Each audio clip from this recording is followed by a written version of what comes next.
Things.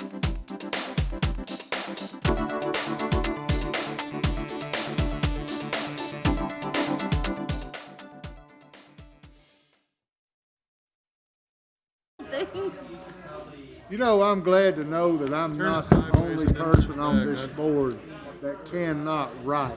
There you go. Who else can't write? Good evening and welcome to the Board of Mayor and Aldermen Workshop. It is August 27th at 6:30. I call this meeting to order. We do have a quorum. The prayer Tuesday night will be by Alderman No, the Pledge of Allegiance by Alderman Coates. You should all have a copy of the minutes from the August 4th, 2020 public hearing and the August 4th, 2020 regular meeting. Moving on to presentations. First, we're going to have the police department update. Chief Walker.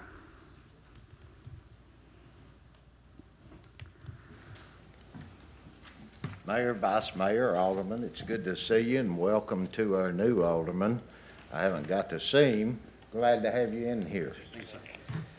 I wanted to give you some updates about just a few things very quickly. We have 70 budgeted sworn positions in the police department. Like many agencies, we are struggling very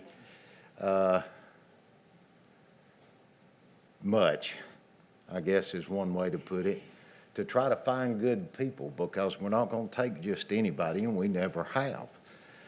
But we have, of those 70 sworn positions, we have 15 that are currently vacant. No matter what we do, we're always one step behind. We had 2 young men leave in the last week. One of them was Officer David Vega, who was an awesome young man that was FBI leader training as a master public information officer. And David helped us so much because he spoke 2 languages very well, and he helped us out very much with the Hispanic community. He grew up here. He graduated from Laverne High School. He was National Guard and did several years there, was in the 269th MP Company, and really good young man, but he left us to go to San Antonio, Texas for a position. Now, I don't want to scare you with this because I'm not making insinuations. That's a 2,200 plus department, and he will walk in making 67,000 plus a year first year, but it's a big agency. It's a different city. And comparably, he'll do okay. But that doesn't say that he wasn't doing pretty good here. He was also a SWAT member and helped with a lot of things in the community.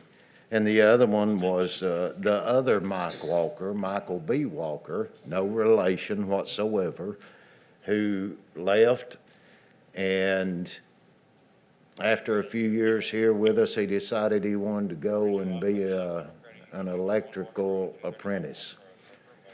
Just change professions totally. And that brings us to some of the other things. Trying to find good folks in the climate we have in our country today is difficult, to say the least. But we have, currently we have 14 vacancies in our patrol shifts. We have a lieutenant and 2 sergeants, commander and 2 supervisors for each shift. We have 1 sergeant position vacant, and we're working to get that one filled.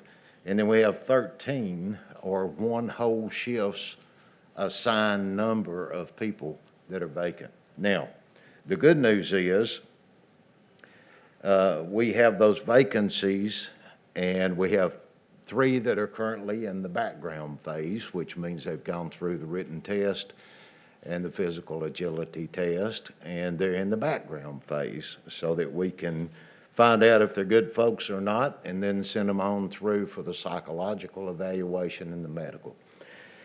And once everything is cleared out, if they're clear and everything goes good for them, we will make them an offer. And we are very competitive right now. Very few agencies or municipalities particularly, and even counties, have the insurance plan like we have here. And that can be given to the board for ensuring that those things are done. And I say personally, thank you, not only as an employee, but as a resident of this community and a taxpayer. Yeah, I'm a taxpayer. It's like 80, you didn't have to pay taxes anymore. Moving right along, that's 27.3% of our positions that are sworn that are vacant. We have one, and that's the deputy chief's position that's in the executive category. We have 48 budgeted positions assigned to patrol, 17 to Special Investigations Bureau, which are Lieutenant Durham and Narcotics and Crime Suppression Unit, and the detectives for criminal investigations. And then we have 3 that are assigned to support duties, training planning, our community services, and then all the administrative stuff we need is a lieutenant. That's Lieutenant Campbell. We have 5 lieutenants that all serve as number 2s currently in our agency. We also have a situation right now where we have 4 of our patrol officers that are on family medical leave. And those are things that we don't have any control over whatsoever, surgeries and other things, accidents and so on and so forth. And then we have 1 sergeant on second shift that's on family medical leave, and that's due to a surgery as well. 2 have accepted an offer. 1 of them is terminal leave, U.S. Army. We can't get him until he comes off terminal leave, which hopefully will be September. But everybody felt very good about his interview and everything else he did. We have another young man that Zora called the other day and said, "We're making you an officer. Will you accept?" He said, "Yes, ma'am, I will, but I'm on orders with the National Guard through September 30th. So it's going to be October, the first Tuesday, that's the first day of a pay period, we'll get that young man in. So that's looking good. We have 1 that's going to interview tomorrow, and then we will be doing testing again on Saturday, September 19th. So our folks are working very hard to try to find good folks. I've talked to you before about our calls for service. They're down a little bit total this year.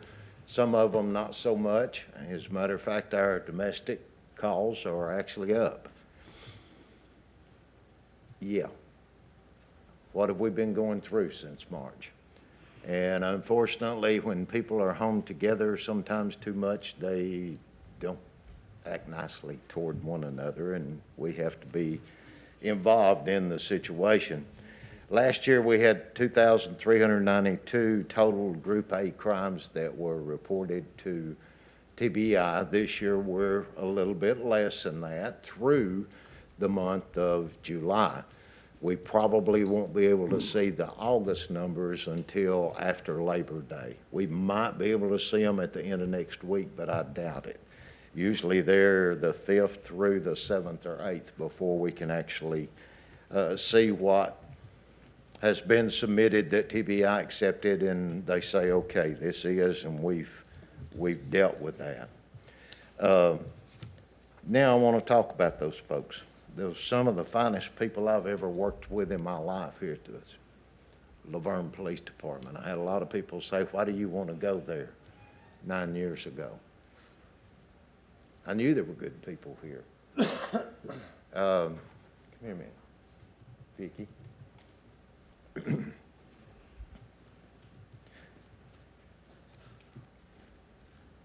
I have a soulmate, and you all know her. She's very outspoken to say the least. Nothing to the public, not as much as at home, trust me. But she's my best friend. She's my soulmate. She's taken care of me through 3 coronary events. As a matter of fact, we hadn't even been married 1 year until I had my first MI and had to have 4 grafts. And then a few years after that, in 2009, I had another little event, had to have a stent.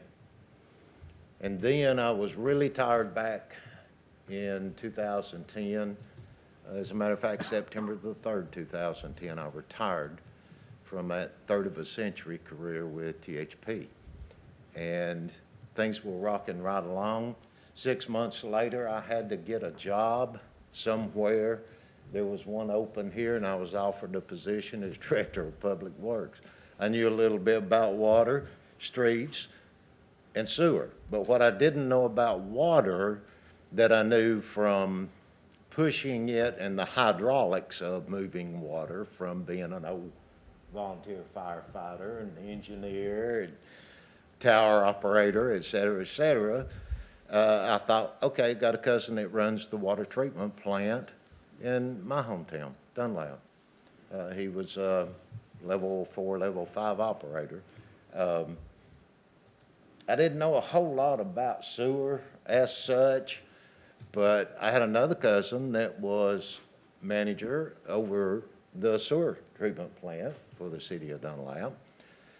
And I'd been out there on the roads and the streets and the highways a whole lot through the years and did a lot of work with TDOT here and there, so I knew a little bit about streets. But I had been back to work 6 weeks when on Palm Sunday, I found out why I was so tired in September, because I had my 3rd coronary event and 2 more bypasses. And this lady took care of me. We've been together. We've been married as of September the 28th. It'll be 22 years. Is that all? Yeah, seems like a lifetime, doesn't it? One thing led to another. I was transferred here back in 2003. And about a month and a half later, Vicki came. She was at Chattanooga Heart Institute, was a clinical research coordinator. She did cardiac research, drug trials, et cetera, other things too. But she came over here and she went to work. And in June of that year, we moved our family to Laverne. We chose Laverne, Tennessee. We were in over 100 houses in 4 counties around here. And we were very impressed, Miss Mary, by the staff at Roy Waldron School. And that we had 3 kids that were going to be there. And we chose it. We found a place. We wound up where we are now a few months later. Thanksgiving weekend, we moved. And we chose Laverne. We wanted to be here. We love Laverne. We love the people of Laverne. There are some of the finest people in Laverne Police Department. Some of the hardest workers I've ever seen. We've been through a lot together over almost 9 years.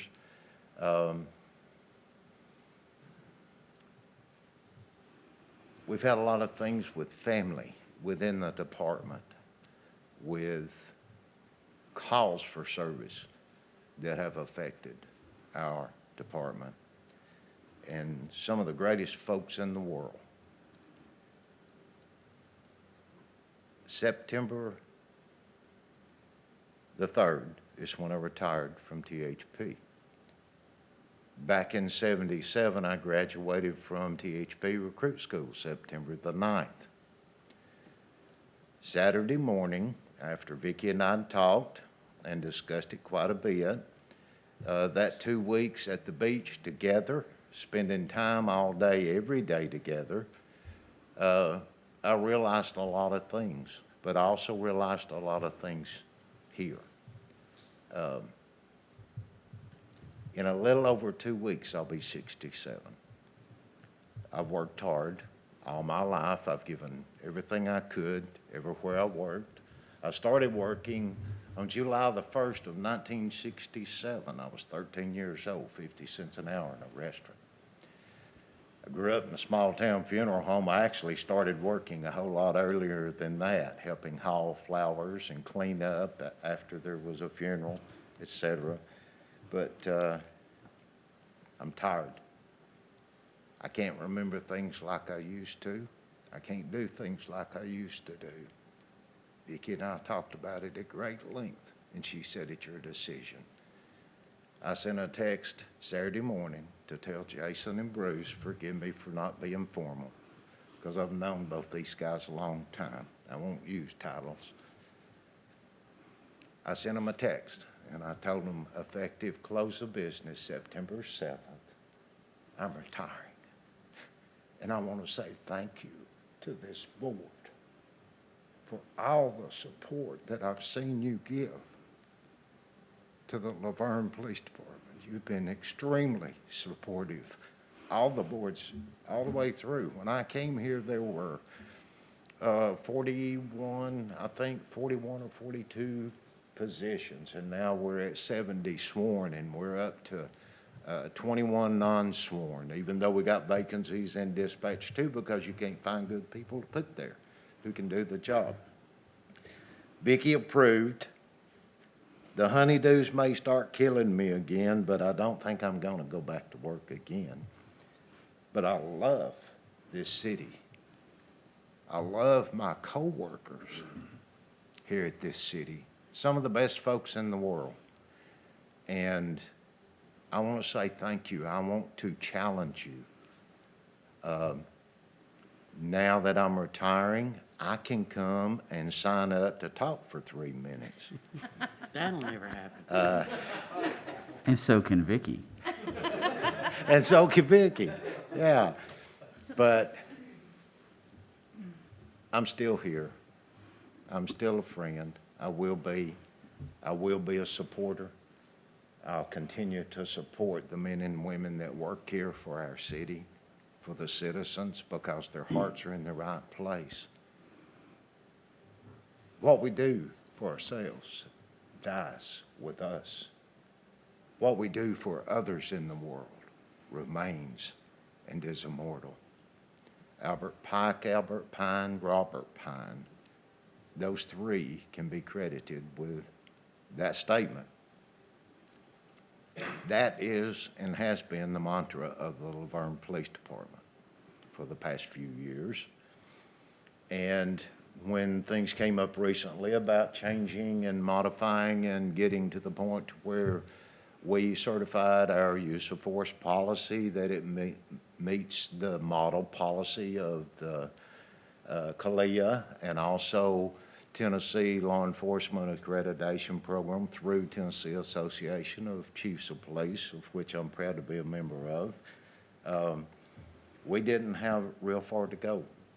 We had very little we had to do. There was also a requirement for implementing a policy on the duty to intervene. Well over 8 years, the Vergne Police Department's oath of honor that people stand and take when they become an employee, there are words in that, in the middle of it, that says, I will always have the courage to hold myself and others accountable for our actions. Duty to intervene's always been there, folks, for a long time, so it's nothing new for the Vergne Police Department. I just want to say thank you one last time. There will be no events. I'm going to leave in a few minutes and go home, and you can holler at me sometime and I'll buy you a cup of coffee, or you can buy me one. I'll be retired, and I may need to get out, so just give me a call. Thank you all. I appreciate you, and God bless you all. Chief, thank you for everything you've done.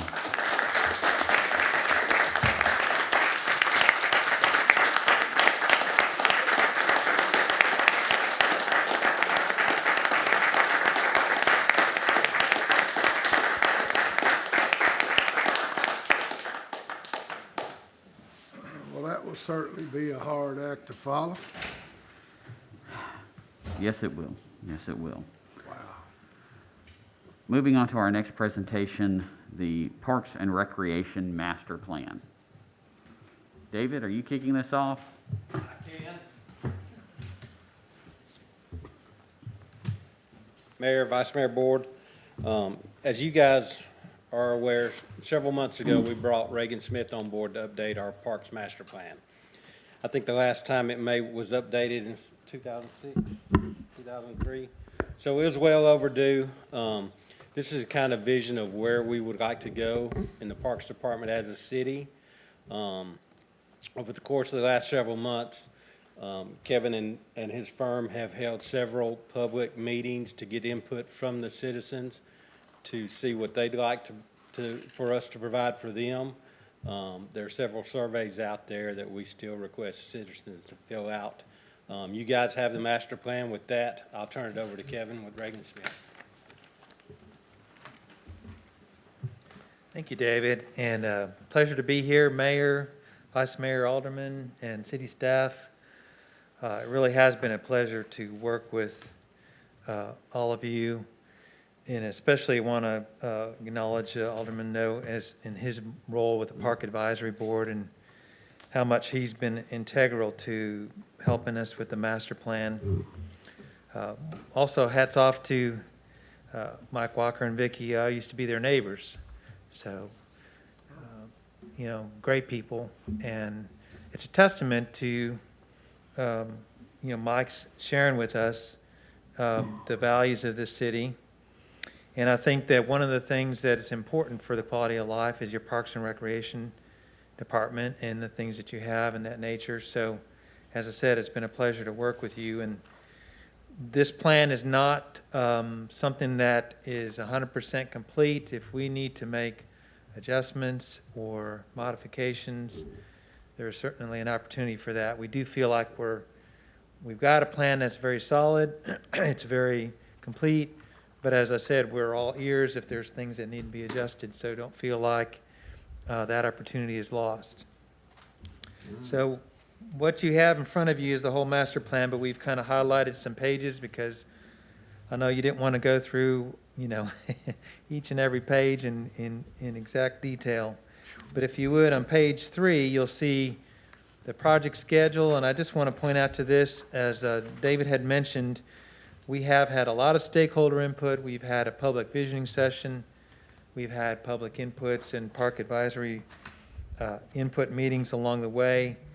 And moving from the inventory all the way to the analysis and the recommendations, and now we're in that implementation phase. So the important thing with these plans are that it's not something that just goes on the shelf and collects dust. This should be an action plan for the city moving forward, and we really want to help you identify some key things that we think you could implement. So I'll get into that a little bit more.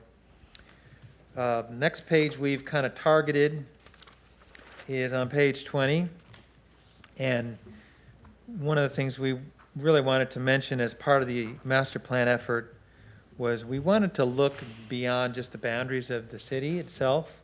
Obviously, Laverne is nestled in a very unique place as it relates to, what you have with Percy Priest and the Corps of Engineers properties and some of the natural areas. And we just wanted to highlight this page because I think that as the report developed, we recognize this is one unique aspect that Laverne has, and it's important to make it a part of your park and recreation experience. And I think it's really particularly so if you look at Hurricane Creek, and if you look at the little forebay that forms where Hurricane Creek comes in. What makes this different than a lot of parts of Percy Priest Lake is that you've got that no wake zone between the marina and where your boat ramp is and where the creek feeds in. And I know I've kayaked back in that area several times, and I've always noticed how it feels kind of very distinct. And this really an estuary zone. There's a lot of wild birds there. There's a lot of opportunities to kind of have a more natural experience.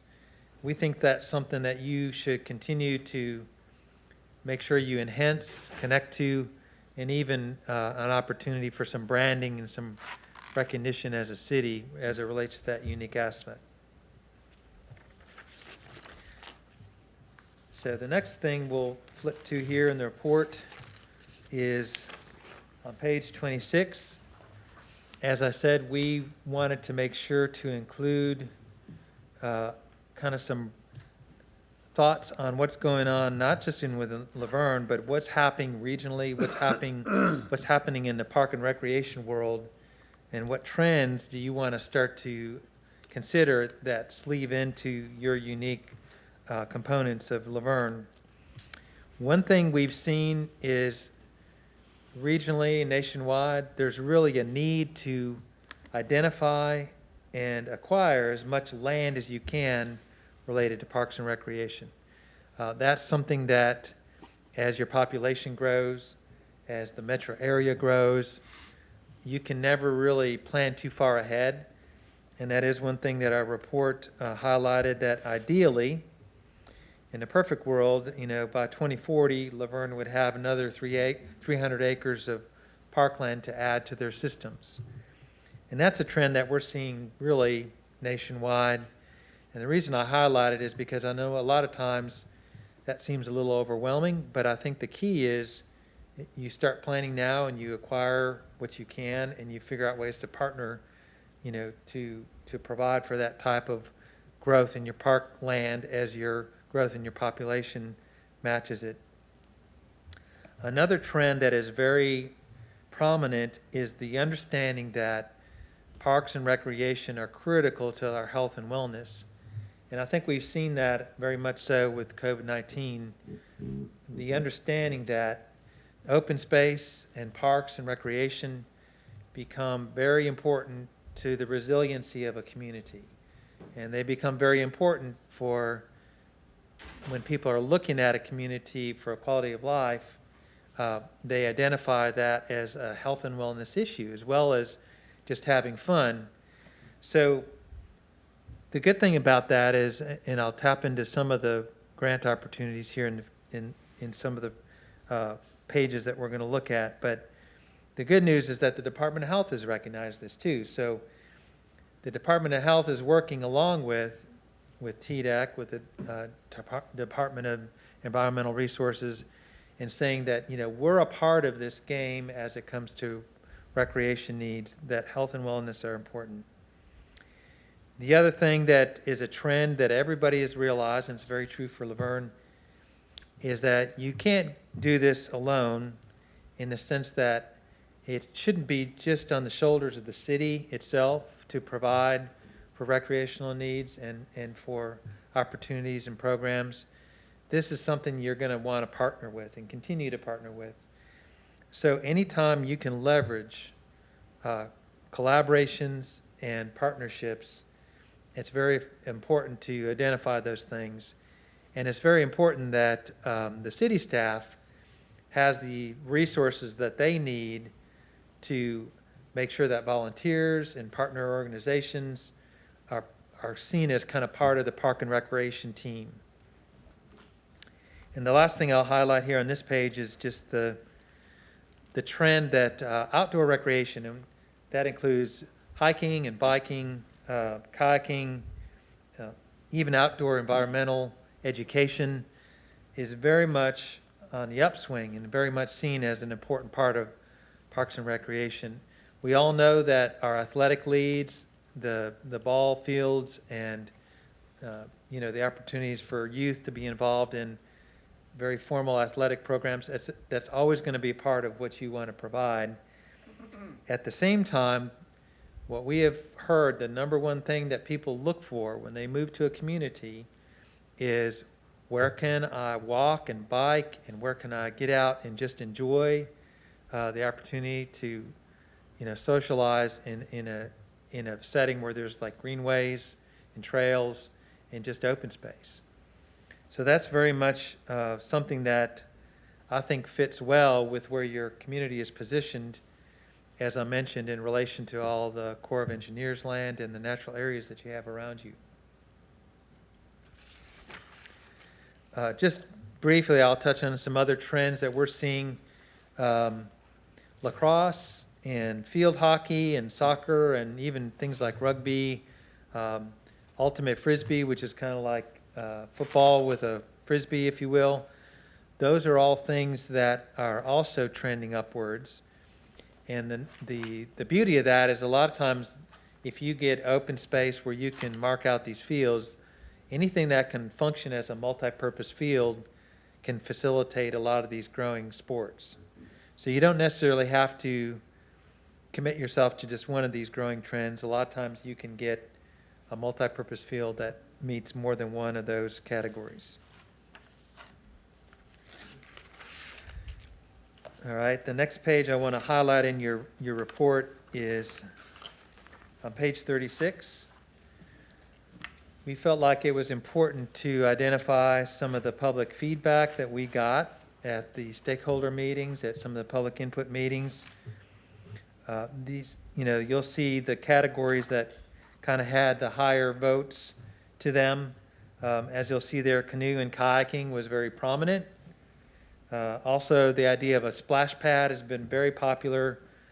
And I will say that that is pretty much any city that we work with, any city or county, the splash pads are always identified as something that people like. I will also say in relation to splash pads, they typically require a pretty high investment for infrastructure, and they typically require the addition of staff, because anytime you get a facility like that, you have to usually program it and add additional city staff. Other things, dog park and more shade structures, more places of open space where you can just sit and enjoy. The great thing is you've already activated on the dog park. We've enjoyed working with David and Adam and looking at some opportunities there. So I think you were actually ahead of the game on that one, and working after that grant and having the opportunity to implement your dog park is going to, I think, be a direct positive response to some of the feedback that we got, that people were interested in seeing that happen.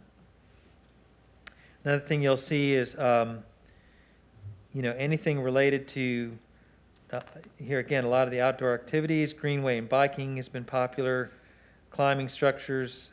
So that was initially from some public input, and then if you'll go to page 38, you'll see where we drilled that down a little bit further. We identified what we thought were some of the biggest opportunities and challenges that the Parks and Recreation system might have, and got people to respond to those specific 6 opportunities and challenges. And here again, you'll see that connections to park facilities, that's not only greenways, but any kind of sidewalk, pedestrian connections, any type of way that people can actually get from their neighborhood to a park, and then from a park maybe to other prominent points of interest in the city. That was a very high interest. Greenway system also too got very high interest. And then the rest of these I think really relate to when you look at the skate park at Veterans, some type of community center, having the money and the maintenance opportunities to keep your park up at a certain quality level. Really what that is speaking to is anything you can do to actually increase those opportunities within your existing parks is a real high mark, because that allows for you to really get leverage out of the infrastructure you already have. And one thing we note in the report that you'll see is that, Laverne is obviously somewhat limited to your growth. You've got the Corps of Engineers property on one side and the lake, and Metro has come from the other side, and Smyrna from the other side. So really the only growth opportunities you have are mostly towards the west, which means that the park systems you have need to allow for additional opportunities to be kind of layered within them.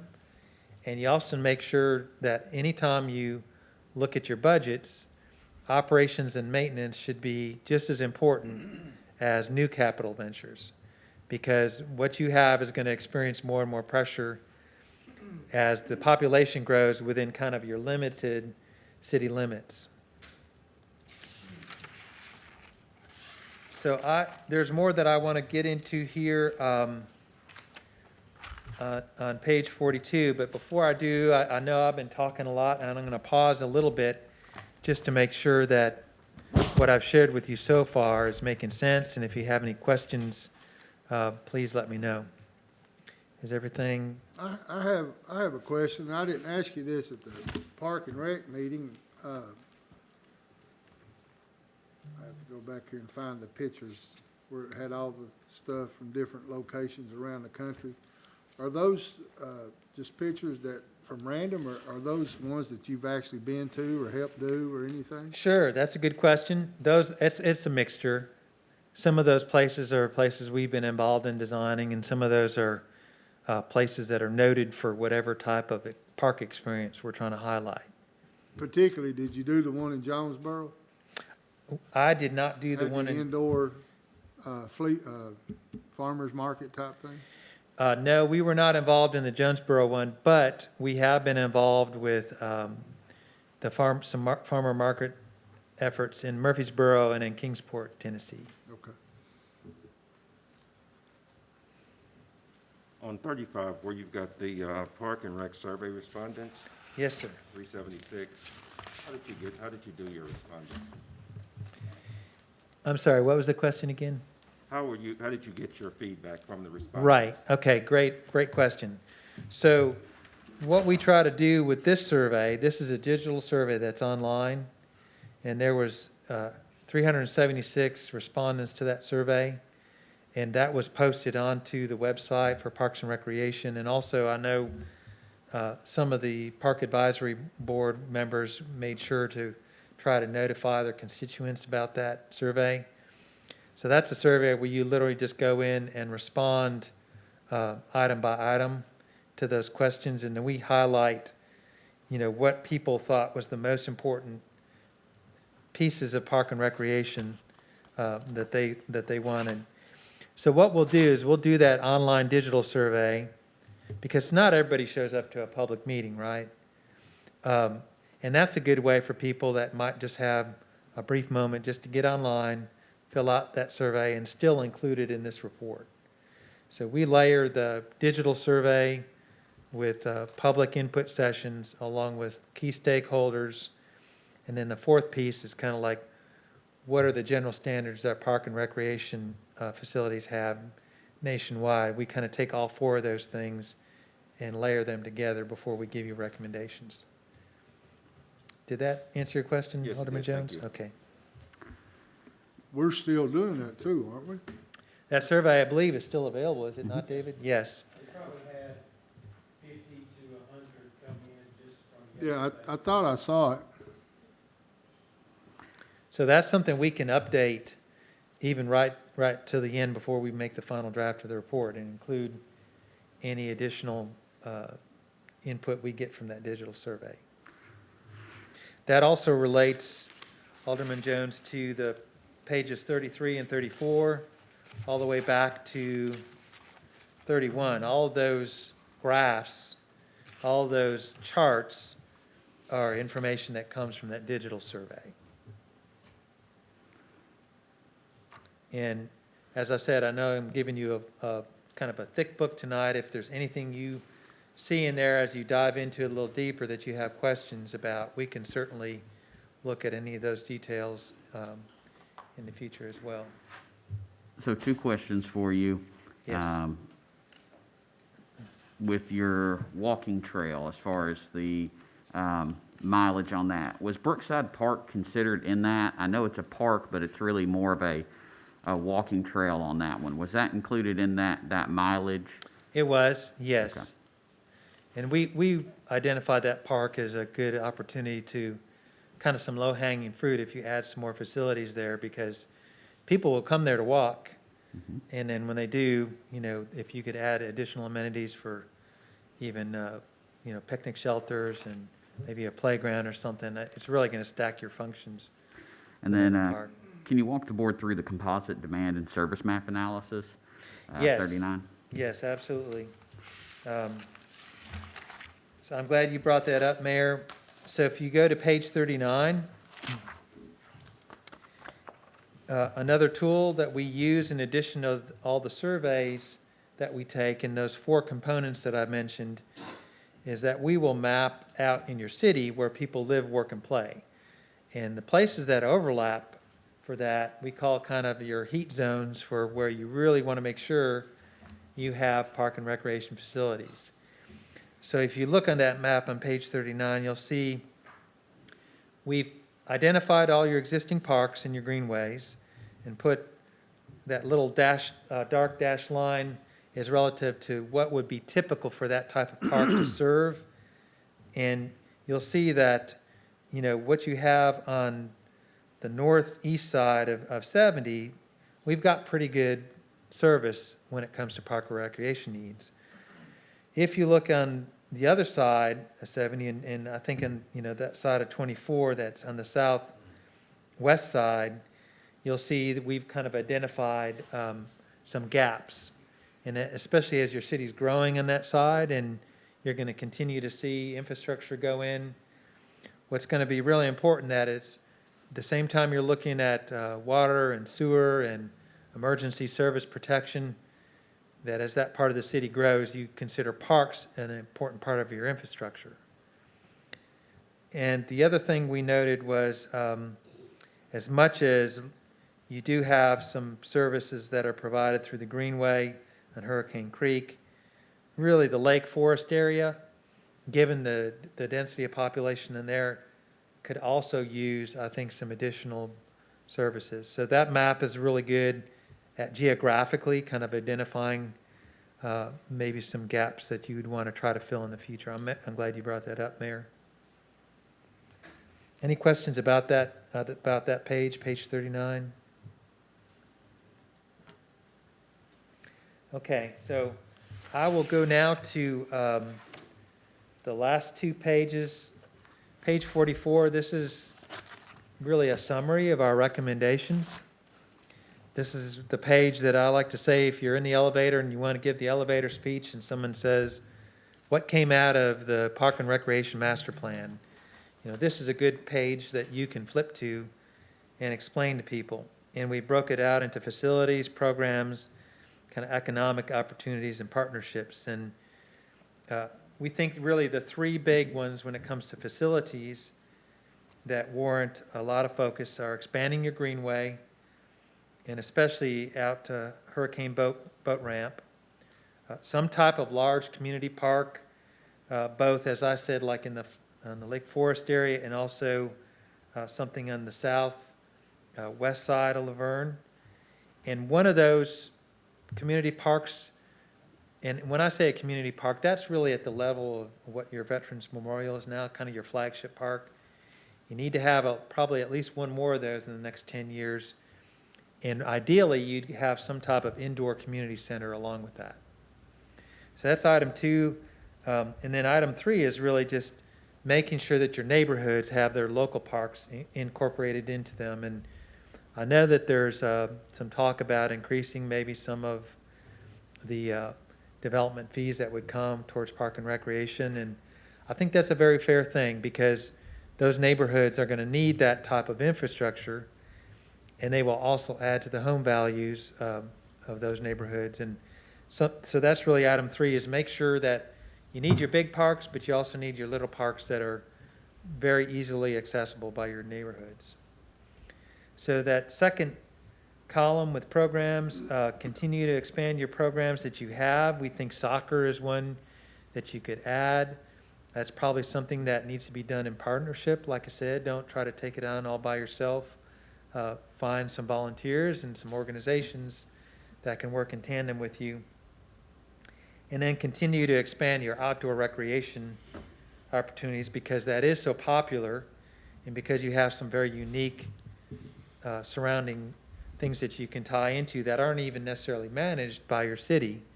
In other words, the things that TWRA is doing, we know that Cane Ridge Park actually helps to serve some of your community, and that's good. Sometimes you can even work with surrounding park agencies like Smyrna and Metro and say, is there a way that we could do combined outdoor environmental education classes?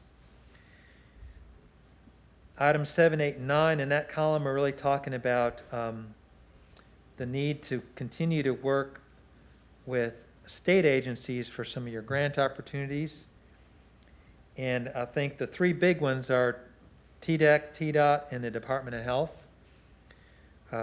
Good news is, I know in speaking with David and some of your city staff, they're going to be part of this seminar coming up on September 3rd, which is going to be when TDEC kind of reveals their next grant cycle. So with this report in hand, I think you're in a good position to identify some things that might fit with those grants. And then also, TDOT is coming out with their Transportation Alternatives Program. That grant cycle is coming up, and I think that you could very easily target some of your greenway for that. We are happy to assist further in that. This evening, Ariana is with me tonight. I don't know that you've met her. She's just come on staff with us, but I'm very excited because she's got a good understanding of some of these grant cycles. We've been working together. If it's something you would like assistance with, we can certainly help you with that. So then the other thing in that column is just here again, that idea that don't feel like the city has to be alone in meeting your demands. Don't be afraid to ask some of the development community to work in partnership with you. Don't be afraid to ask state agencies. You've got, as Chief Walker had mentioned, you've got a great community of volunteers, people that are really passionate about the community. As much as you can organize them and integrate them into your staff, that's a very good thing. So the last thing I'll touch on here is just that idea of the branding opportunities. And I think that, we've worked with the city of Murfreesboro, we've worked with Smyrna, and I think there's a recognition that this area, this region, could really be the kind of place where people come regionally to do that hiking and that biking and that paddling. And you may want to consider talking with some of those surrounding communities. Is there a way we can brand this together and really kind of create excitement? When you come and you experience Hurricane Creek and you get out and paddle, well, maybe there's an opportunity the next time they come, they visit the battlefield in Stones River and do a bike trail there. So those are the kinds of things that a lot of times, I think Alderman No did a good job asking me right at the beginning of this plan, how do you see successful communities achieve the goals that they want to achieve? And I told them that a lot of times it's that persistent message that you continue to send out to your residents and your visitors. That once you've identified a vision in this plan, then you just continue to, both in your grants, you say, here's what's important to us and here's why we want this money. To people visiting, Laverne for the first time, they hear that message, oh yeah, did you know that Hurricane Creek is right down the road, and make sure you stop and visit. As much as you can continue to beat that drum and start laying the tracks, that will lead to your success, because none of this happens overnight. So once you've identified those things that you think are the most important, you want to continue to keep saying that message over and over again. And I think the city of Laverne is poised in a very good place to, start sending out some very positive messages. So that's really a lot of times the key to success, is getting everybody having the same vision. And once they do, you just continue to repeat that message. So the last page I'll highlight here, page 45, we did identify some short, mid-term, and long-term improvements, and they all connect to the things that I've just been speaking of. Some of the low-hanging fruit is like the dog park that you're already working on. Brookside Park is just waiting, I think, for some additional amenities to be added. One of the things that we've seen a very high level of interest in is disc golf, and there are several volunteer organizations that will actually install the baskets that are used for the disc golf holes, and they'll maintain those, and they'll even run, if there's like leagues coming through doing tournaments, they'll even help run those. So that might be something you add to some of the park facilities you have. We mentioned the Greenway extension. We know that some of your ball fields really need renovation. And then doing some kind of soccer park or that community level park, you know, becomes your short and your long term, or your mid and long term opportunities. So this page kind of highlights it into a little different language of short, mid, and long term, but it's all the same ideas that we've highlighted in the page before.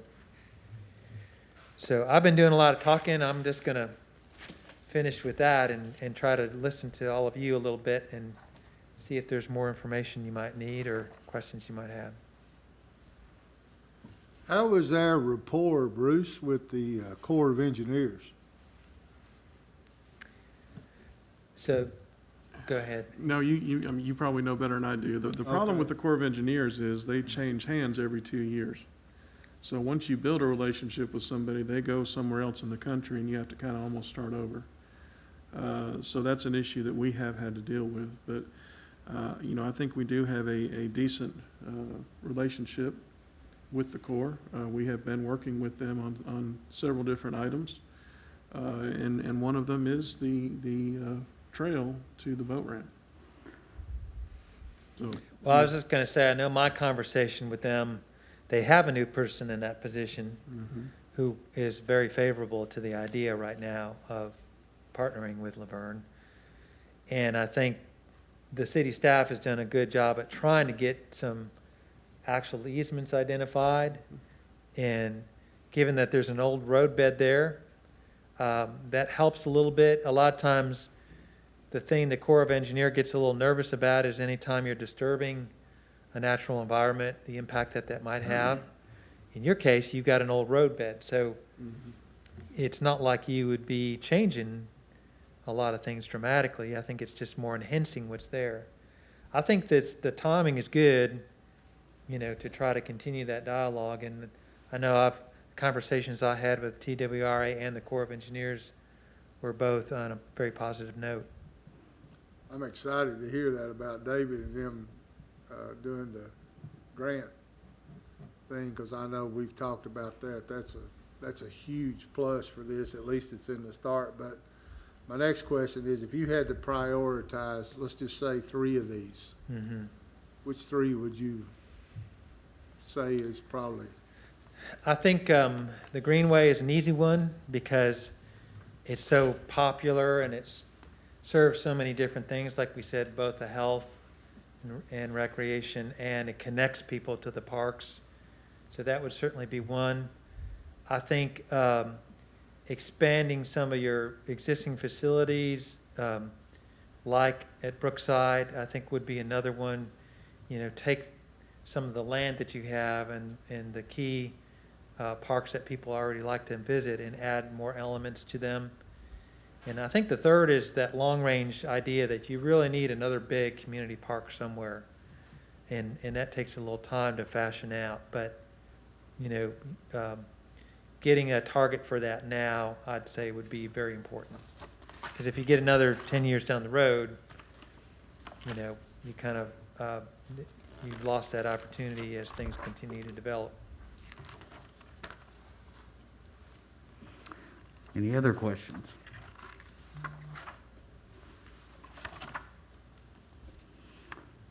Thank you. Thank you, Mayor Cole. So as I said, we are, I know I put a lot in front of you tonight, and feel free to continue to work with us and staff if you have some things you want to add to this.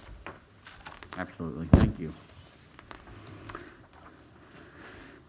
Moving on to old business, second reading ordinance 2020-10, an ordinance to amend Title 12 of the Laverne Municipal Code and adopt the following standard: the 2018 International Energy Conservation Code.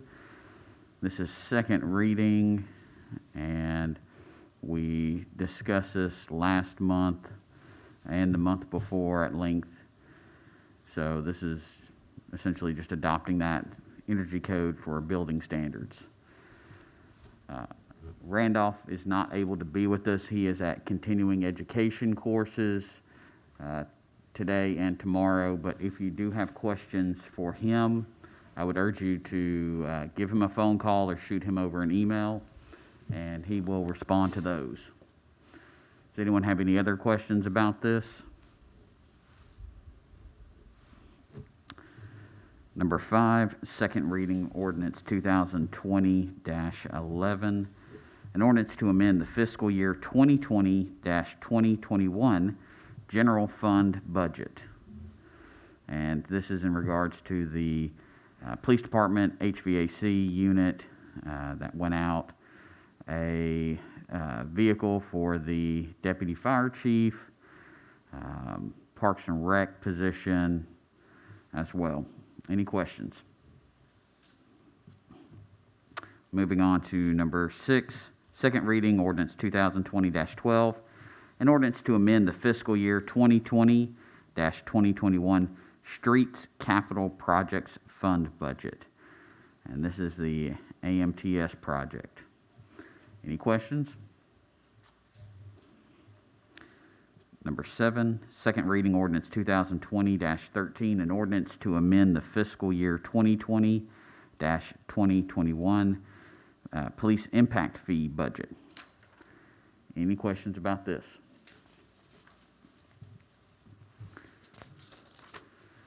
Moving on to the consent agenda. Approve city bids and purchases as recommended.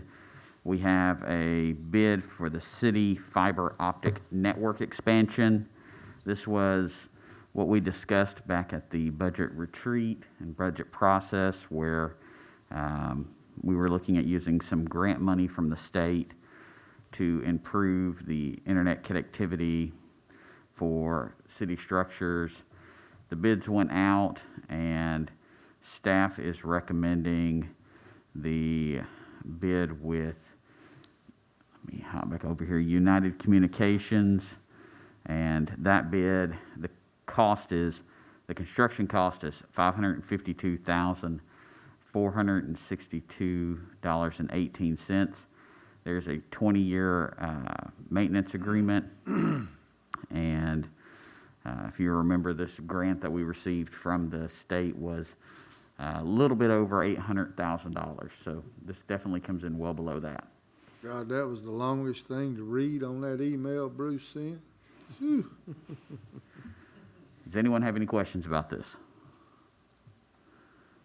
Okay, moving on to B, approve interlocal agreement to fund the local emergency management agency director's salary in Rutherford County, Tennessee.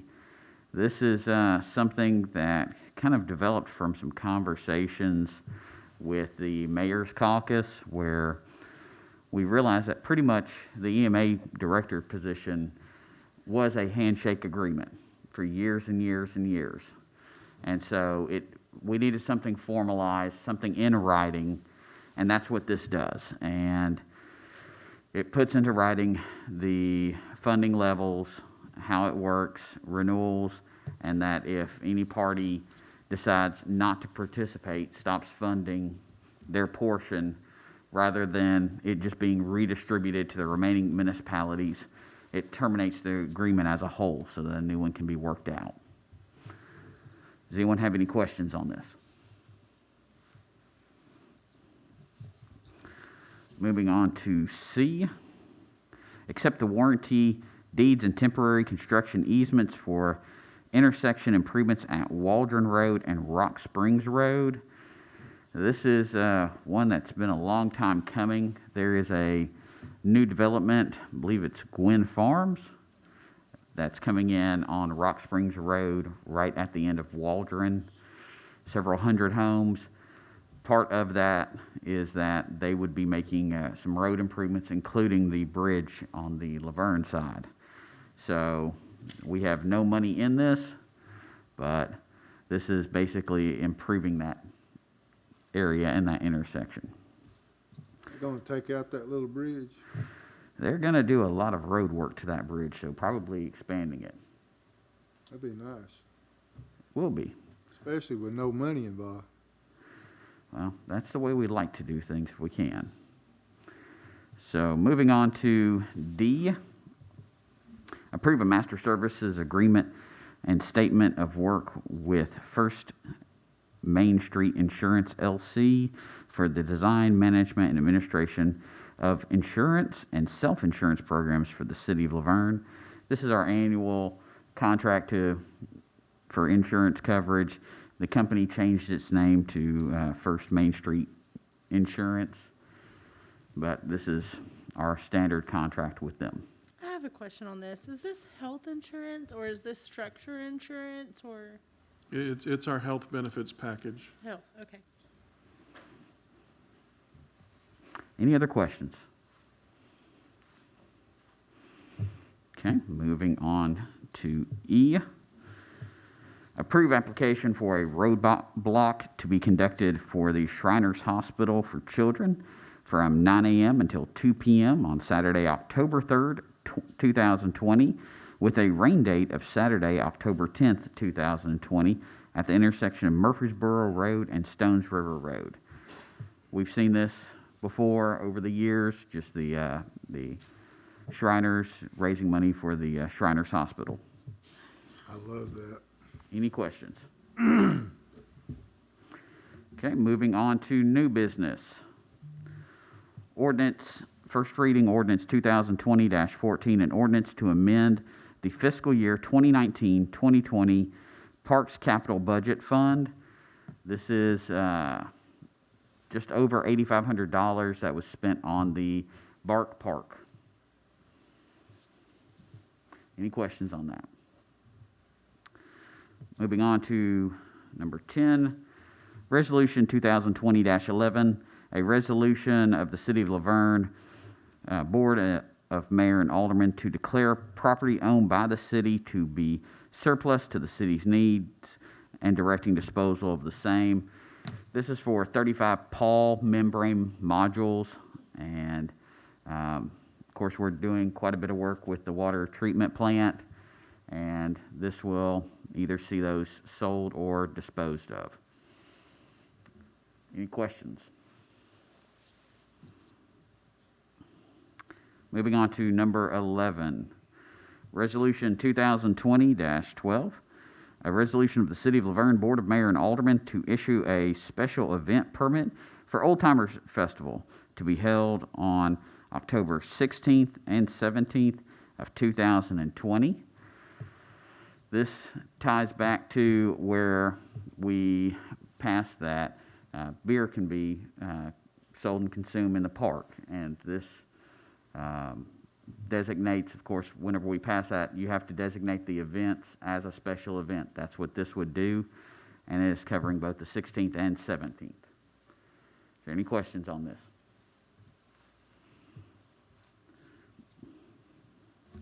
Number 12. I'm sorry, was Go that ahead. just beer? Yes. The reason I'm asking, I'm not a drunk. The reason I'm asking is, city slickers, they were talking about samplers that they get of new wines and things like that that he wanted to do. Is that, could that be something that we can incorporate at a later date? We would have to amend that. Not this one. I want this to go ahead and go through, but I'm talking about, is that something we can look at?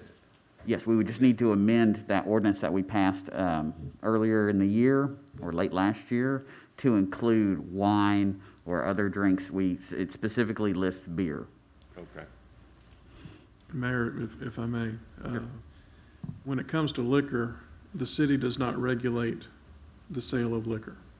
That is entirely handled by the State Alcohol Beverage Commission. The only ordinance that we have control of is in regard to beer. So we can modify the rules and regulations when it comes to the sale of beer, but we cannot really do much when it comes to liquor. So we will have to look into that further if that is the desire of this board, as far as how we could authorize that or work with the state on how they would authorize that in the future. I think that's something that we would have, that we should look at, since we've got two rather large liquor stores in the cities. And I don't see there's beer that has more alcohol content than wine. Mm-hmm. And he's just wanting to sample some of the local wines like that, and I do understand it. I would like to see us take that farther to see what we need to do. Also, with this being in October, it's kind of like a Laverne's version of an Oktoberfest. Kind of merges that right in there. Number 12, motion to approve the Parks and Recreation Master Plan. That's what we just went over a few minutes ago. If you have any additional questions or concerns that come up afterwards, feel free to shoot those over to Bruce and David, and we can see about any changes or even have some, more discussion on it. And that's prior to September 1st, As far our next meeting. our next meeting, yes, it's 'Cause that was confusing me, because if we approve it, that's it. Okay. So it's also just a plan, though, so Yeah. approving it doesn't lock us in or it's guideposts, basically. kind of gives us a guidepost to, head in that direction, too. Because much as we would like future boards to do this, if they decide not to fund it or not to do something with it, then that doesn't happen. Right. Number 13, appoint or remove board or committee members. First one is the Industrial Development Board. We have an opening from Alderman Coates coming off that board. We will have that advertised on Channel 3 and on Facebook, and see what we get for applications for that. And then B, Historical Preservation Advisory Committee. The board appointment position is up. Alderman Jones is resigning from that one, so we will have that. And then last item of business here is our impact fees that we had a special meeting on. And as far as discussing those, this is the first major study since 1998, and long overdue, but we need to look at that and see where, as a board, we want to take those fees. And so, does anyone have any discussion on that? Want to kick it off? What do you mean, where to take them? Well, our current fees are, like for a single-family home, is around $1,300. Right, I understand So that. they've given us the report that has the proposed numbers. So we have to decide if we're going to change existing impact fees, and are we going to change it to the full amount recommended, any partial amounts, or how we're going to do that. Or if we're even going to do a phased-in portion.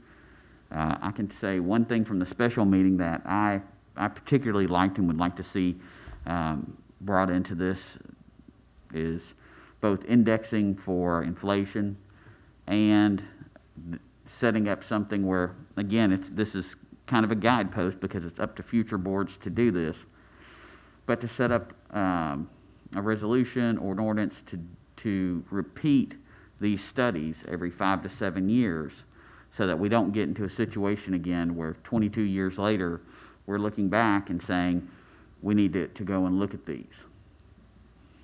So that, at the very least, those two I would like to see. I know the suggestion for when they do the studies is a separate resolution or ordinance, but the including indexing, I think, would be good, because that will help prevent these big jumps. Because if you take it to 100% of what the current proposals are, you have, for a single-family detached home, you're jumping from $1,300 to $6,600, almost $6,700, and that's a significant jump. And it's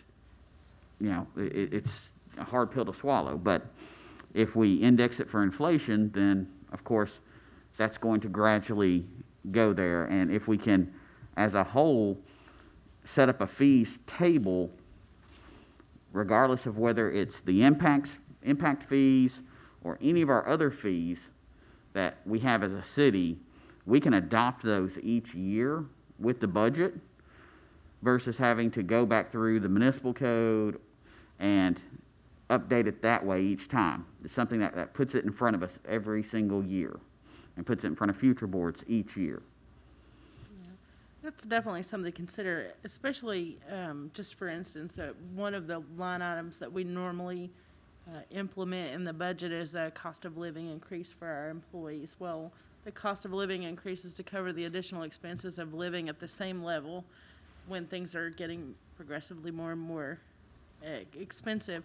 The same probably should be evaluated for impact fees and any other fees in the city, just because if we stay stagnant for 22 years, we're so far behind the 8 ball that any change seems significant, pretty much. So if we keep on track with it every year, a slight increase just to cover the cost of living increase for inflation definitely is something we should consider. So will we make a motion, or one of us make a motion to say, let's do 30%, or? That somebody can do that. They can make it, and that's why I'd like to see if we can figure that out kind of here with some discussion, is figure out whether it's 100, 70, 50, 30, where we want to go with these impact fees. And I would say Bruce and Evan can kind of guide us on this, but that percentage needs to be the same across the board for all of these fees, all these individual categories, that is, of impact fees. It's not just for single-family detached, we want it at 70%, but for churches, we want it really at 20%. It's got to be consistent across the board for the whole thing. Yes, yes, sir. Is there any way to know from 1998 up until now, the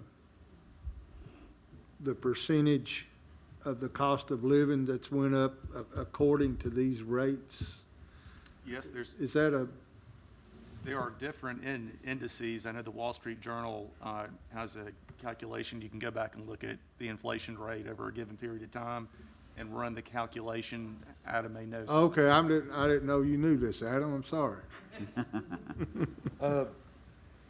Evan was giving a good explanation of cost of living, but this doesn't deal with cost of living. This would actually, your impact fees are based on infrastructure costs. These are all set hard items. You know, you can't pay for operations basically out of the impact fees. It's really built to put in hard infrastructure. Roads, streets, fire engines aren't exactly infrastructure, but they tend to last a pretty good long time as opposed to some of the other vehicles that we purchase. Typically, what you would try to tie this to is the construction price index, which is published by ENR every year. Unlike your cost of living index, it tends to be lower. It's usually 1.5 to 2.5% on a yearly basis. That seems to be has been the trend for at least the 30 years that I've looked at it. Now that being said, you could put a fixed fee on it, of course, but defending fixed fees is occasionally challenging because it's, compound interest being the beast that it is, it can accumulate somewhat rapidly. Just as a suggestion to the board, what you may elect to do, obviously I don't tell y'all what to do, you could ask staff to, based on where you think everything should be, would be to prepare a fee schedule and submit it to the board for consideration. What would be important for you guys to kind of come to before that is where you think it ought to be generally. We don't need to, have an exact number, but definitely if we were to pick a range, or if you'd like to have the opinion of what some of the ranges could be, that would be definitely worth having the discussion now, so we could prepare that so you would have something to potentially vote on rather than trying to go item by item and say, well, I think roads should be at 50% because we need more roads and we need, that's definitely an option the board could pursue if they so chose. So I want a little help interpreting the impact fees, the paperwork that I have in front of me. Mayor, you said that the cost of the single family is from $1,300 currently, approximately. It would if we went at 100%, it would go up to about 6,700 per structure, Correct. right? Is there somewhere, is that what you're talking about, is to add a feed structure so we can kind of see where we are compared to where we ultimately need to be? If you look at the impact fees of the other cities, would be the starting point that I would work from. We're obviously not in Williamson County. Good or bad, however you want to look at it. Their fees are significantly higher than ours because they are Williamson County.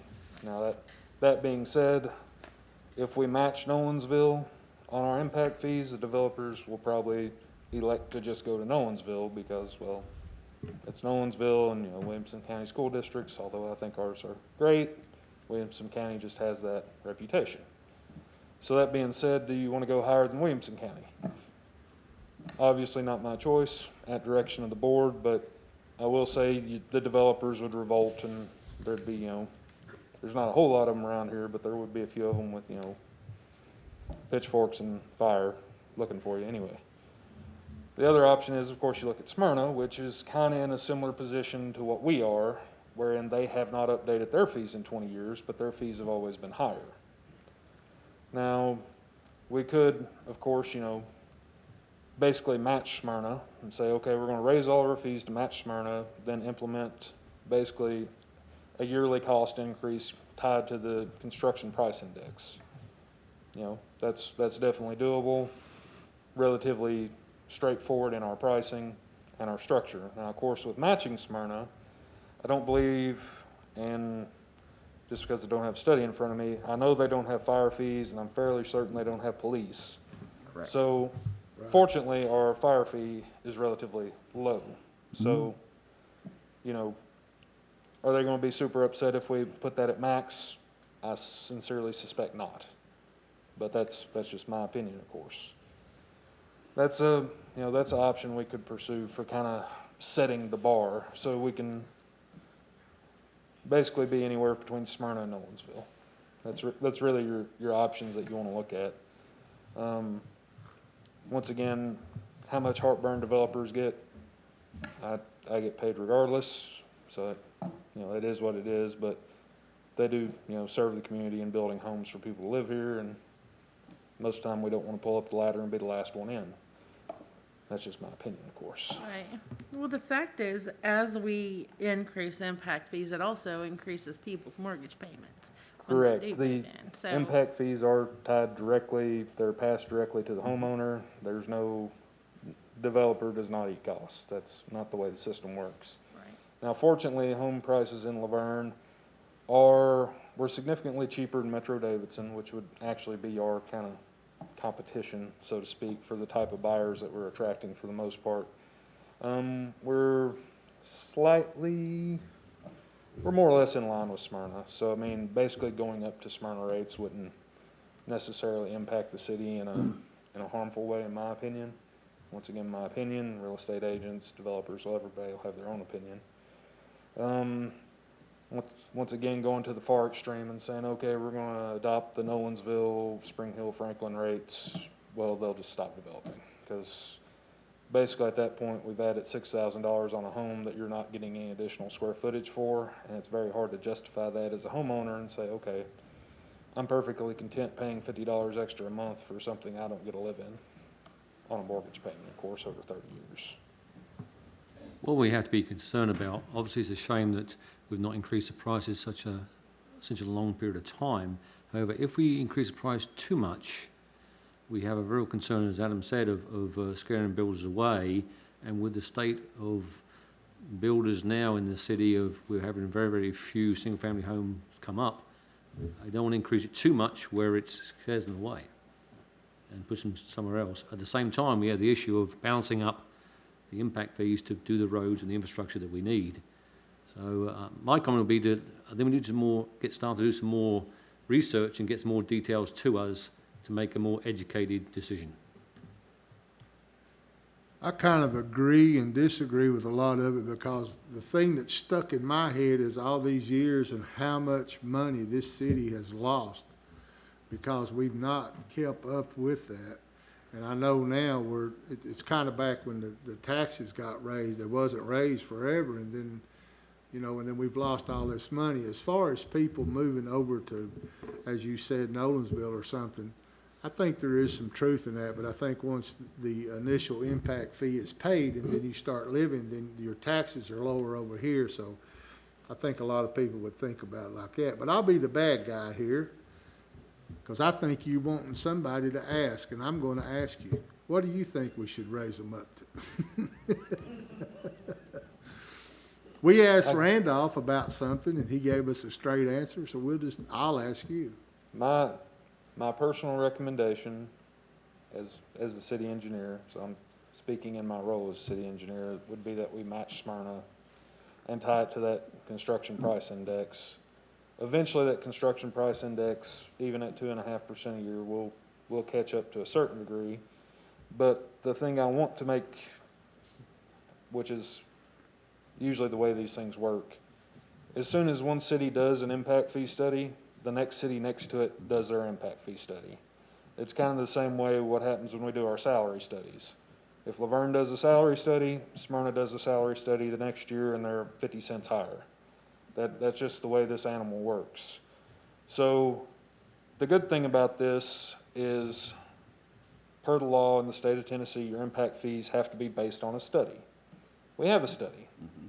It's got numbers that are high, which to us is a positive thing. Not necessarily if you adopt them at 100%, that'd be a negative to some people, but we can always come back and adjust those numbers if for whatever reason, or when, more likely when Smyrna adopts theirs and they say, hey, we're going to go to the middle of the road, and we're going to be $3,000 per single family home, as opposed to what we are now, which is, I think, around 2,000 if I remember the chart correctly. So that would probably be my recommendation, especially, given kind of the turbulence that we're currently in. But that's just my recommendation. If the board wants to say, hey, let's go to 30% of what's recommended, and we stick it at, $2,000, that works for me too.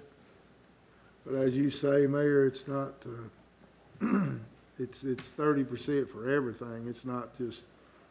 Correct. We've been kind of touching on single family, since that's, by and large, a large share of this, but it's that same percentage is, if we're adopting it, would be the same for multifamily, mobile home park, retail, all the different areas that we have in this. And so that's where I think what Adam was talking about for possibly a fee schedule would be a good thing to have put together. But I mean, the good thing is we've got the study, so we can come up as a group with something, whether it's at this board meeting or even at next month's board meeting. And we've got plenty of opportunity over the years to kind of adjust that, because we have the study to look back at and say, you know what, this isn't quite working like we thought, let's tweak it just a little bit. And we've got that backing. We've also got in this, even beyond just the regular impact fees, we've also got the utility privilege fees in here too. And that's going to be a part of this. So you're looking at, your water and sewer impact fees, and then, your tap fees and everything, so. When they did this study, did they not have a fee schedule do they submit one? Is this the only result of the study? What we got in our hands? As part of doing these studies, they basically try to give a maximum rate. That's really what comes out of these studies. The consultant that we use to do this, it's basically all that they do. There's really only 2 companies I know of that do impact fee studies in the United States. So they've done them for all the cities that they reference. They did the impact fee studies for. So that's literally at least 3/4 of the cities in Middle Tennessee, but as well as Florida, California, all over the place.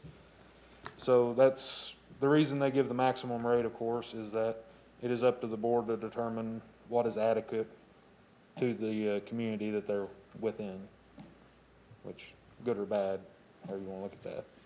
I'm sure if we ask him for a recommendation, he would probably come back with one, but his recommendation, I suspect, would be somewhat similar to mine. Would be what? Somewhat similar to mine. I'd just like to see it get passed and let the city start getting money that it's missed out on for the last 20 years, but I also know that it's got to be done. Well, the last 20 years' money, we can't do anything about, but I know. we just, that's the point of this conversation, is to try to work on determining what that amount should be, because if we set it, if let's say hypothetically we just went 100%, we could see the same levels as when the sprinkler ordinance was, which was almost dead stop. Yeah, And if we put it too low, we're still burdening the taxpayers with all the costs on, roads, police, fire, all of that. So it's trying to find that middle ground that basically works for all parties invested, if that makes sense. So we're not even at the level of the study results that came out in 1998. That's correct. The city originally adopted, I believe, at 25%, then raised police or roads to 50, if I'm recalling correctly. Of course, I'm not looking at it in hand. So at any point during the past 20 years, a board could have elected to raise the rates if they so chose, but it either was forgotten or they didn't do it. I can't speak to past boards or past staff. So that kind of begs the question, Bruce, how do you keep track of all these things that we're supposed to do annually or biannually? Like, how do you even manage that? Well, it pretty much, when this study was done in 98, it was set, and there was no modifier as far as any kind of adjustments. Pretty much when you know it's time to do another study is when you have a lot more needs, or obviously, you're not bringing in enough to help pay for the improvements that you need. I will say, when this was originally done, the road impact fees and the park impact fees were both adopted at 50%, I believe. And then a few years later, in 2005, the road impact fees for the retail and commercial were actually lowered to 20% in an effort to try to spur additional retail development here in Laverne. So, that's part of that tweaking that we were talking about earlier. But as far as a time frame of when you're supposed to do this, there's nothing really set in stone as far as when you're supposed to make certain changes. Right. The report does give a recommendation from Duncan and Associates that it be revisited about every 10 years or so. Of course, that's just a recommendation from a consultant that also literally charges people to make the report. So, Right. you- Still 10 years sounds like a grain of salt. So, It sounds still like a legitimate. oh, absolutely. I have to disclaimer most of this type of agree. thing. So does this board have the authority to amend that 1 year, 2 year, 3 year, 4 year, whatever? Like if you raise it now Well- and, in a year from now, you can amend it to raise it more or less? Yes, that's what I was saying earlier with the tweaking I it. just want to make sure I Yeah. understood that, so. That's where we're able to I tweak think it. we don't need to drag our feet on this myself. I think we need to come in here Tuesday night and make a decision, start this, somebody, whatever your number is, and get this started and don't pass it along no more. I think 20 years is ample enough. And please keep in mind that when these are increased, we will have to set an effective date for this, which would usually be the first of a month or first of the year, whatever date you want to pick. But don't forget that when you set that, you're going to have a massive rush on building permits between the time you approve the ordinance and the time it goes into effect. And we don't have very many lots available in the city right now for people to build on, which may be a good thing, but on the other hand, you're going to get a permit request for probably the vast majority of them. So just keep that in mind as well. And just, This is for future lots, future development. Right. and just to tack on to a comment made by Vice Mayor Brown, you can adopt these as part of the regular fee schedule, and Smyrna, as part of their fee schedule, they examine it and tweak every year at the budget process.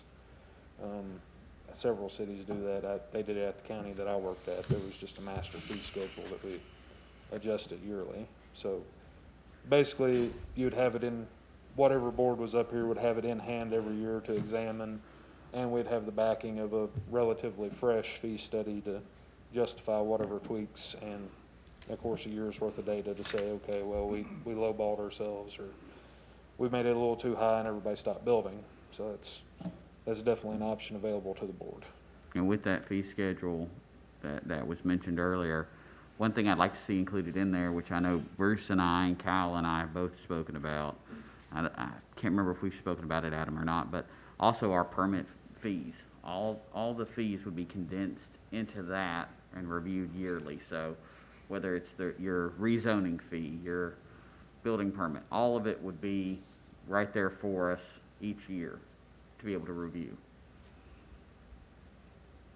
I can definitely agree that it needs to be reviewed at least annually, and at least keeping up with the construction price index. Thank you for giving me the correct term for that. If you look at table 5 of the report that was given, so the current for a single family home is 1,307. The recommendation is to increase to 6,680. That's a huge amount. Yeah. I mean, if Steve, I understand, want to get things moving forward, and I agree with you, but I would more realm of being in the middle of the road of that versus the full amount as recommended by the Right. person that did it. And I think the staff's moving towards that direction too. So for me, it's more middle of the road, A, to keep building moving, but 2, recoup the money that we deserve as a city to put the infrastructure in that the citizens need. I'd agree with him on that too. One of the things that I learned from the meeting the other day when they were talking about it was the level of play that we can get when we make this, because implementation options can be adopted at less than 100%. Like you said, I wouldn't dare think that we should go at 100%. 1,300 to 6,600 is a lot. But also on the same hand, one of the other things, as Bruce said, that we need to take into consideration, this is it's a one-time fee. It's not a tax. It's a one-time fee. But we have to also understand too that we're not going to get too many more chances at this, because at some point we're going to be billed out. I mean, so if we're going to do it, we need to go ahead and take care of it, and we shouldn't punish anyone just because they're coming in after we make our decision. No one should be punished to come in and pay, the percentage more than what everyone else is paying. I think that we should look at this, and what I'm going to do is I'm going to ask, like Adam said, I'm a advocate of a subject matter expert. I don't claim to be someone that knows it all, so I would definitely go with his recommendation. And I think that we need to, first of all, we need to get on the boat, and let's balance ourselves from now on and go on through. And the implementation of looking at this instead of letting it pass by for 20-something years, I think it needs to be looked at during budget every year. Any other discussion on impact fees? Thank you, Adam. Moving on to mayor and alderman comments. Alderman Coates. I'm good this evening, thank you. No comment. Alderman No. Just, wow, Chief Walker, just wow. But anyway, I want to give a couple shout outs to my senior citizen board members, Carol Haas, Melissa Joyner. Man, they've been going down there to the farmer's market every Tuesday, making all these goods, bringing money in for the seniors. Whenever we do go back, we're going to hopefully be able to do some special stuff for them. The football and baseball programs are up and going. I know Lewis and Melissa in baseball, they're getting that up, so I hope it takes off pretty soon. David, can we get that done? I'm just messing with you. That's it. Alderman Jones. I'd like to also say I'm glad to see that it's always good to see when someone retired, they can actually walk out instead of being carried out. Very seldom do you get to work with someone twice in two professions or two careers, and you still like them. I mean, Chief Walker I worked with him before, and he was okay, even though I was a subordinate, and I didn't like any of the superiors then, but he was a good man, and he was always, one thing about him is he was always straightforward with you. You know what you were dealing with. But I wish him well, of course, and I would like to also add the fact that I really am excited. I really am excited about the things that Bruce and his staff has been able to find that will help improve this city. Yeah, it was a lot of money lost by not touching this for 20 years as far as impact fees, but you know, one of the things that the presenter brought up was the fact that we didn't have a fire department.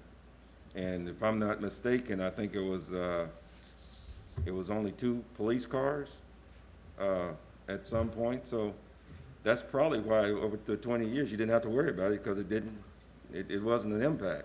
But now, for lack of a better word, it's the name of it, there is an impact now. So again, I look forward to working on getting something that the people will think is fair. But I'll be the first to tell you, as a taxpayer, anytime you ask for more, I don't think it's fair. It might be right, but it's not fair to me. So I look forward to working with, and I hope we can come up with something that's going to benefit everybody and help the city. Thank you. Thank you, sir. Vice Mayor Brown. Like everyone, I think I was shocked about Chief Walker announcing his retirement. He has served very honorably, and I am happy to see him move on to the next phase in his life where he can actually enjoy some free time and spending holidays with his family instead of having interruptions. And very proud of him. I'm proud to have worked with him, and going to miss him.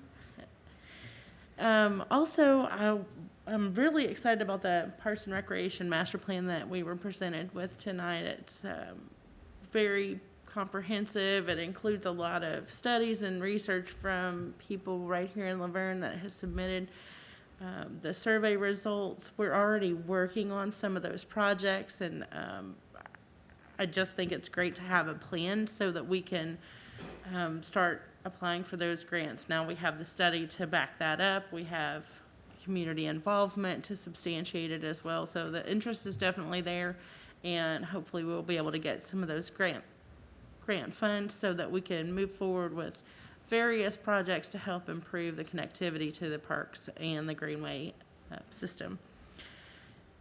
And also, I just want to say on a note, I'm pretty excited that Houston was missed by Hurricane Laura, because that's where my mom lives. It's in Houston. She's moving to Sevierville because she just retired, so I can't wait to get her back in Tennessee and away from any coast of any kind.